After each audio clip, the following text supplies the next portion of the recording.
Bonsoir à toutes et à tous et bienvenue sur la chaîne. Aujourd'hui on va débriefer le mois d'août, les inquiétudes et tout ça parce qu'il y a des inquiétudes quand même avec le Barça et je vais pas parler de tactique spécialement, on va parler de beaucoup de choses au fait sur cette vidéo, donc surtout installez-vous confortablement, mettez-vous à l'aise.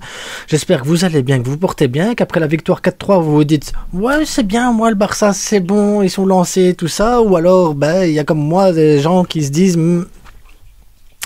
il y a des choses à travailler, il y a des choses à revoir quand même avec le Barça, il y a des choses qui ne vont pas. Il y a des choses qui ne vont pas, il faut dire clairement les choses, il y a des choses qui ne vont pas et c'est inquiétant.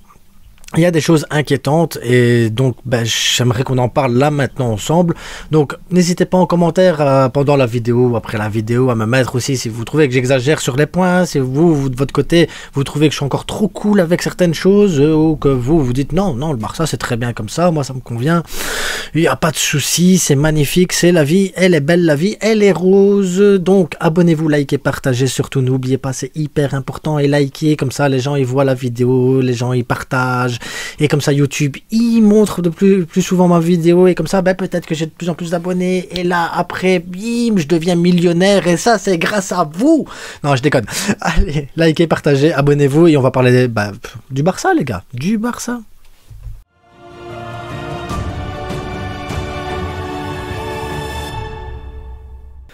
Donc voilà, je me suis mis en mode cool détente ici, voilà le décor, j'ai même pas mis la caméra comme je la mets habituellement, donc ouais voilà, c'est en mode aujourd'hui cool, zen, relax, parce que surtout voilà, j'ai envie d'analyser ce qui s'est passé sur le mois d'août.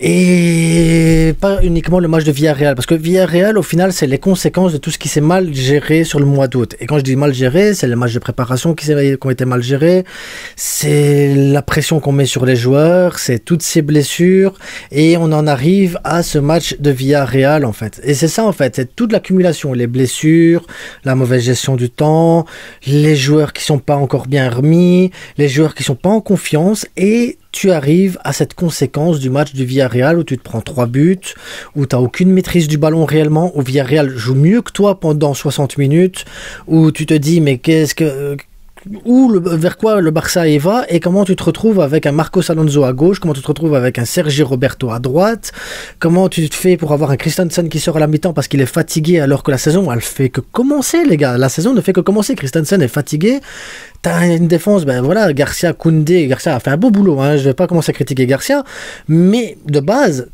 ta défense ultime, celle que tu avais l'année passée, c'était Baldé, Christensen, Aroro, Koundé. Cette fois-ci, t'as Koundé dans l'axe, et les 4 autres, et les 3 autres, ils sont plus là. Ils sont plus là. T'as une blessure, t'as l'autre qui est fatigué, t'as l'autre qui est blessé, et tu te retrouves à droite avec un Sergi Roberto qui ouvre des boulevards, ces journées portes ouvertes à tout le monde sur le côté droit. Côté gauche, autant Marcos Alonso, offensivement, moi, il m'a pas dérangé du tout, mais défensivement, c'était cataclysmique le Marcos Alonso. Et donc, on va pas reprocher à Garcia et à Koundé d'être 2 défenseurs et de devoir gérer le côté gauche, le côté droit, l'axe, et sans oublier Oriol Romeu contre Cadix, contre Retafe, je l'avais dit, Oriol Romeu c'est très bien, tu peux l'avoir sur le terrain, tu as la maîtrise du jeu, il va te défoncer un joueur ou deux, c'est très bien, il n'y a pas de problème, Oriol Romeu, il aura le niveau contre ces équipes-là, mais je l'avais annoncé, Oriol Romeu, c'est pas un milieu défensif niveau Barça, c'est un milieu défensif, milieu de classement espagnol, et donc tu te retrouves contre une équipe de Villarreal qui joue au football, il était nulle part, Oriol Romeu, mais quand je vous dis nulle part, c'est nulle part, ni offensivement il était bien placé, défensivement il n'était pas bien placé, en retard surtout, mais surtout, c'était cataclysmique aussi Oriol Romeu, et donc tu vas dire à tes 2 défenseurs centraux, il faut aussi couvrir l'axe parce que il y a personne les gars, il y a personne devant eux, il y a personne sur la gauche, il y a personne sur la droite, et ça c'est les conséquences du mois d'août, c'est les conséquences d'un mercato pas encore abouti. On arrive en septembre, le mercato n'est pas terminé, le mercato n'est pas abouti. Xavi va devoir à un moment donné aussi se dire tiens, on va peut-être avoir un défenseur gauche, on va peut-être avoir un défenseur droit qui vont arriver, peut-être un milieu de terrain, on sait pas, ou un attaquant, parce qu'on sait même pas, mais lui il sait, normalement Xavi, je pense, j'espère qu'il sait qu'il va arriver, et là il va devoir pendant le mois de septembre réhabituer des joueurs à jouer avec le Barça, refaire à nouveau une sorte de préparation pendant les matchs officiels pour avoir les bons automatismes. Et donc on va critiquer encore une fois Xavi parce qu'on va se dire mais comment ça se fait? On va dire, imaginons c'est Cancelo. Mais Cancelo il est bon, il sait pas utiliser, Xavi ne sait pas utiliser Cancelo. Maintenant il faut le temps. Regardez Gundogan, on n'arrive pas encore à l'utiliser correctement à son plein potentiel parce qu'on cherche encore réellement notre effectif. C'est une catastrophe. On cherche encore notre effectif parce qu'on n'a pas encore notre équipe type.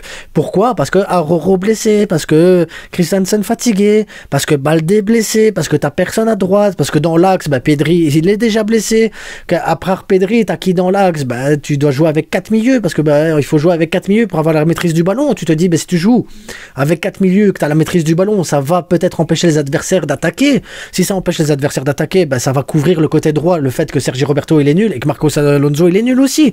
Parce qu'une fois que t'as la maîtrise du ballon, l'adversaire ne peut pas te mettre en danger. Mais comme tout milieu de terrain, Oriol Romeu n'a pas le niveau, que Frenkie doit couvrir toutes les errances de tout le monde, que Gundogan n'est pas encore mis en place et que Gavi tu le fais balader ou une fois ailier gauche, une fois au milieu de terrain, donc le garçon il est perdu entre le pressing, le contre-pressing, il doit le faire, il doit pas le faire, parce que devant Robert Lewandowski il ne le fait pas et que Lamine Yamal il doit encore s'adapter aussi. Il faut dire ce qui est, Lamine Yamal défensivement n'apporte pas ce qu'un Rafinha apporte. Et donc tu te retrouves avec un Gruyère au milieu de terrain, un Gruyère sur le côté droit, un Gruyère sur le côté gauche et des joueurs, oui, ils sont bons. Mais même s'ils sont bons, ils peuvent pas couvrir toutes les errances de tous les gens qui sont mauvais. C'est compliqué. Donc, et c'est ça en fait, le match de Villarreal hier est une conséquence de toutes ces mauvaises choses qui sont faites. Pas à cause de Xavi, pas à cause du staff médical, pas à cause de... Mais c'est un ensemble de toutes ces petites choses en fait. Tu rajoutes Xavi qui veut essayer le milieu à 4, qui veut tester des trucs, tu rajoutes le staff médical qui peut-être a mal géré certaines blessures, tu rajoutes le fait que certains joueurs ne sont pas au niveau parce que mentalement ça va pas. Regardez Ansu Fati, hier c'est un problème mental les gars, c'est pas un problème de talent. Ansu Fati on est tous d'accord, il a du talent. Ansu Fati sait faire un crochet, il sait dribbler, il sait frapper. Ansu Fati il a une vista, il a tout ça, mais l'Ansu Fati qu'on a actuellement c'est un problème mental.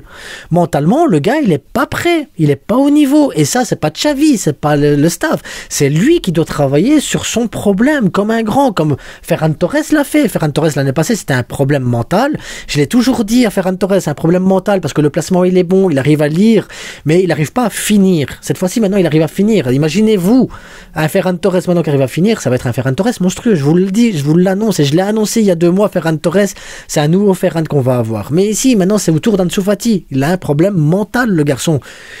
Parce que ne pas faire la passe à Robert Lewandowski, ne pas faire la passe à Ferran Torres, vouloir terminer lui-même, vouloir faire les affaires lui-même, c'est parce qu'il cherche sa confiance. Et le fait de chercher sa confiance et de ne pas réussir en plus à terminer son action, il va tomber dans un gouffre, les gars. Qu'est-ce qu'on fait d'Ansu Fati? Robert Lewandowski, c'est la même chose, ses contrôles de balle. Me dites pas, le gars, il a fait des contrôles de balle toute sa vie, maintenant il sait plus faire un contrôle de balle.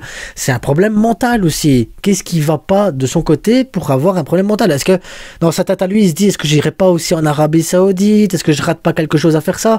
Mais en même temps, est-ce que je rate pas ma carrière à rester au Barça? Peut-être qu'il se pose trop de questions. C'est possible, il y a des joueurs comme ça qui se posent beaucoup trop de questions et qui veulent trop faire à cause de ça et donc ça foire.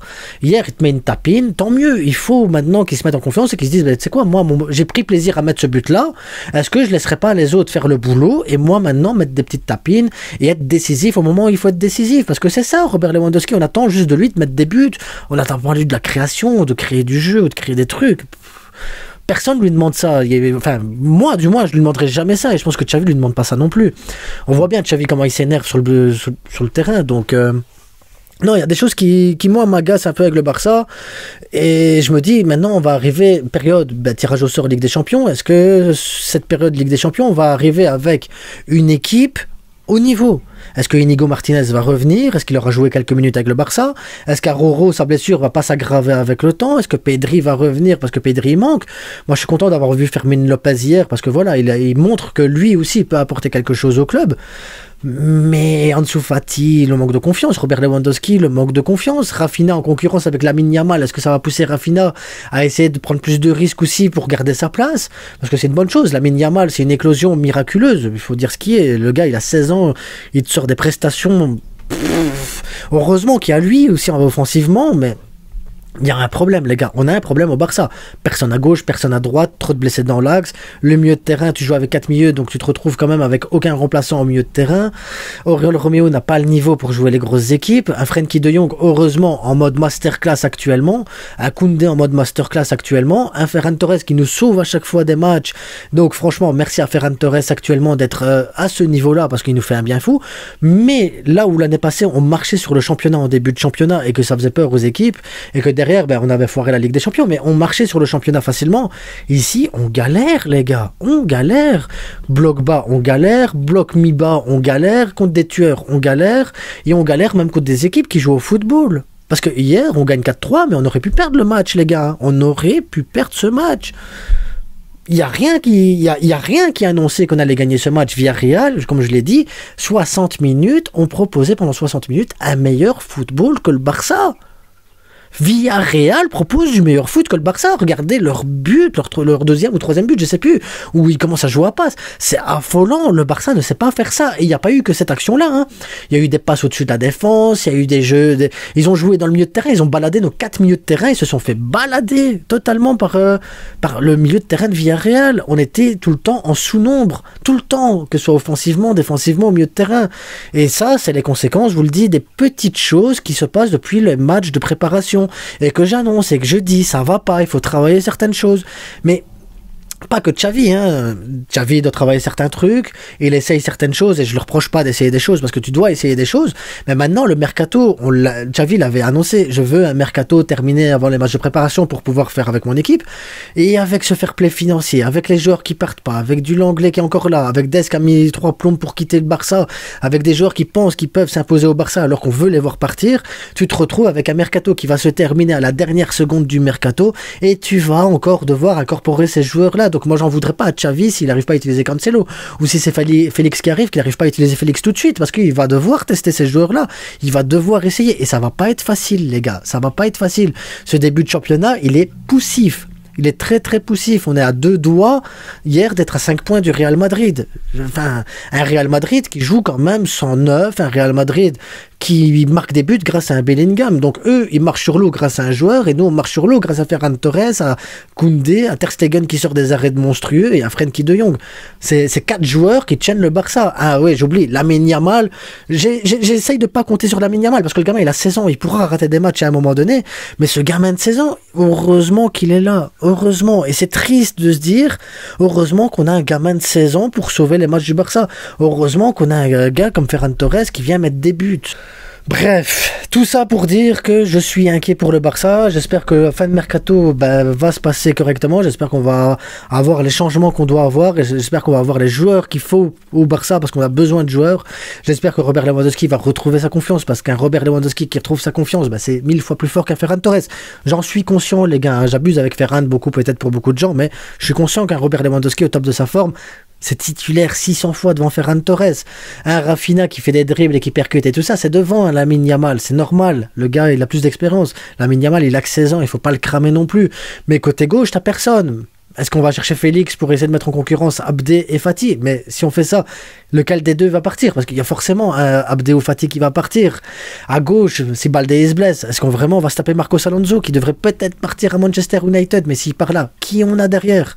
Inigo Martinez, est-ce qu'il va un jour jouer au football? Roro, Christensen, à droite, t'as personne. Est-ce que Cancelo va réellement arriver? J'espère que oui, parce qu'on a un gros problème. Beaucoup d'inquiétudes, les gars. Moi, je suis hyper inquiet pour le Barça, même si je pense qu'on va quand même gagner le championnat, hein. Attention, on va gagner le championnat, mais je m'inquiète, c'est parce que la Ligue des Champions elle approche et que j'ai pas envie de me retrouver une nouvelle fois en Europa League, de commenter des matchs un jeudi soir. J'ai pas envie de ça. Bref, dites-moi ce que vous en pensez. Abonnez-vous, likez, partagez, mettez-moi en commentaire vous votre ressenti sur le mois d'août, et on se retrouve au pire des cas demain ou après-demain, je sais pas trop. En tout cas, jeudi, sûrement pour un live du tirage au sort de la Ligue des Champions. Et on verra, les gars. On verra. En attendant, abonnez-vous, likez, partagez, parce que c'est ça le plus important. Abonnez-vous. C'est que du foot.